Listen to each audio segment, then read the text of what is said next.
హైదరాబాద్ లో ట్రాఫిక్ సమస్యలపై సీఎం రేవంత్ కీలక నిర్ణయం తీసుకున్నారు. తన కాన్వాయ్ కోసం రోడ్లపై గంటల తరబడి ట్రాఫిక్ ని ఆపొద్దంటూ నిన్న డీజీపీకి ఆదేశాలు జారీ చేశారు. దీంతో ఇవాళ ముఖ్యమంత్రి రేవంత్ రెడ్డి గారి కాన్వాయ్ శంషాబాద్ విమానాశ్రయం నుంచి తన నివాసం వరకు సాధారణ ట్రాఫిక్ లోనే పయనించింది.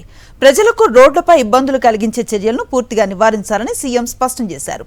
ఈ నేపథ్యంలో కాన్వాయ్ వెళ్లే సమయంలో ట్రాఫిక్ ను పూర్తిగా నిలిపివేయకుండా సింగిల్ లైన్ లో వాహనాలను అనుమతించారు ట్రాఫిక్ పోలీసులు.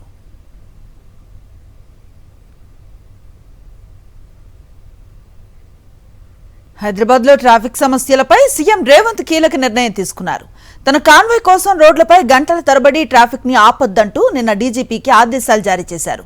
దీంతో ఇవాళ ముఖ్యమంత్రి రేవంత్ రెడ్డి గారి కాన్వాయ్ శంషాబాద్ విమానాశ్రయం నుంచి తన నివాసం వరకు సాధారణ ట్రాఫిక్ లోనే పయనించింది. ప్రజలకు రోడ్లపై ఇబ్బందులు కలిగించే చర్యలను పూర్తిగా నివారించాలని సీఎం స్పష్టం చేశారు. ఈ నేపథ్యంలో కాన్వాయ్ వెళ్లే సమయంలో ట్రాఫిక్ ను పూర్తిగా నిలిపివేయకుండా సింగిల్ లైన్ లో వాహనాలను అనుమతించారు ట్రాఫిక్ పోలీసులు.